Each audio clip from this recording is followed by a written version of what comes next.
बालनलाई नियन्त्रणमा लिने मै थिए कि त्यो पनि त हुनसक्छ नि। तपाईँ अनि 24 गते पछि को हुनुहुन्छ भन्नुहोस् ठ्याक्कै आफ्नो परिचय दिनुहोस्। म राजनीतिज्ञ, म गोविन्द बोहरा ब्रह्माण्ड। बालनजी सबैभन्दा पहिला सुरक्षा निकायको नेपाली सेनाको नियन्त्रणमा हुनुहुन्थ्यो भन्ने मेरो सूचनाले भन्छ र नेपाली सेनाले उहाँलाई सबैभन्दा पहिला उहाँले थप विध्वंसकारी घटना घटाउन सक्ने आकलनसहित बिहानै उहाँलाई नियन्त्रणमा लियो। नेपाली सेनाले नियन्त्रणमा लियो। मेरो नेपाली सेनाले नियन्त्रणमा लिन्छ कसरी? मेरो लिन्छ किन लिँदैन?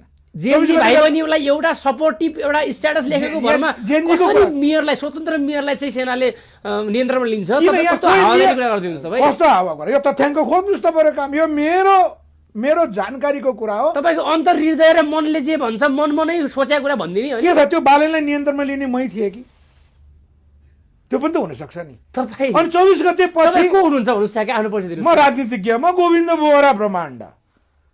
तपाईँ नेपालको 2080 पौष 9 र 10 गते कोलपुर राजनीतिक प्रतिवेदन हामीले सार्वजनिक गर्दा नेपालको राजनीतिक व्यवस्थापन सुरक्षा निकायले गर्नुपर्छ भन्ने मान्छे हौँ हामी। तपाईँ राजनीति के भन्नुहुन्छ आफूले आफूलाई गर्वका साथ, तर तपाईँले अहिलेसम्म चुनाव लड्नु भएको छैन।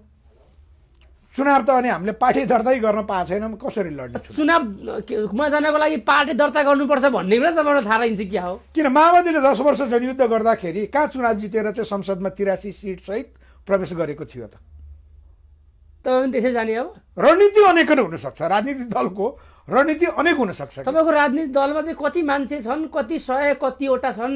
हाम्रो सम्पूर्ण राष्ट्रलाई सुधार गर्नुपर्छ भन्नेहरू सबै हाम्रो पक्षका हुन्। पार्टी सदस्य को छन् ठ्याक्कै भन्नुहोस् न मलाई। हाम्रो औपचारिक पार्टी सदस्य सार्वजनिक हामीले गर्दैनौँ। किन? यो आवश्यक छैन। सुरक्षा निकायले कति पार्टी सदस्य छन् तपाईँ राजनीति के भन्नुहुन्छ र तपाईँ बालेन शाहलाई नियन्त्रणमा मैले पो ल्याएको थिएँ कि भन्ने मान्छे चाहिँ तपाईँको परिचय, तपाईँको राजनीतिक पृष्ठभूमि जनताले नजान्ने भने आवश्यक छैन? मैले भने त नेपालको राजनीतिक व्यवस्थापन सुरक्षा निकायले गर्नुपर्छ भन्ने 2080 पौष 9 र 10 गतेको रिपोर्टर्स क्लबमा हामीले सार्वजनिक गर्यौँ। पौष 23 गते त्यो 9 र 10 को चाहिँ पौष 9 र 10 को प्रतिवेदन बोल्छ। त्यसकारण नेपालको अवस्था भनेको सुरक्षा निकायले राजनीतिक व्यवस्थापन नगरिकन हुँदैन थियो। त्यसकारण त अनि तपाईँले बालेन भन्नुहुन्छ, बिचरा बालेन सबभन्दा पहिला हाइज्याकमा गरेको, के अरे हाइज्याकमा परेको, अब गरेको त मैले अहिले कसरी भन्नु होइन। त्यसपछि अनि इन्डियन एम्बेसीले उहाँलाई 25 र 26 गते सुरक्षा दिएर इन्डियन एम्बेसीमा राखियो उहाँलाई। हो हेर्नु उहाँको फोन। अनि बालेन शाहले लेखेको एउटा स्ट्याटसले उहाँलाई यसरी पक्राउ गर्यो होला त? उहाँको स्ट्याटस कसले लेख्छ? उहाँले लेख्नुहुन्छ त्यो स्ट्याटस? अनि कसले लेख्छ त? त्यो अरूले कसले? बालेन शाहको फेसबुक पेजबाट आएको स्ट्याटस कसले लेख्छ? तपाईँले त्यो अरूले लेख्छ त्यो। तपाईँले लेख्नु भएको छैन नि? अब मैले मेरो पेजमा लेख्छु। मेरो नियन्त्रणमा हुनुहुन्थ्यो कि भन्नुभयो? हो त उनलाई नियन्त्रण मैले पो गरे हो किन त खोज्ने काम तपाईँहरूको?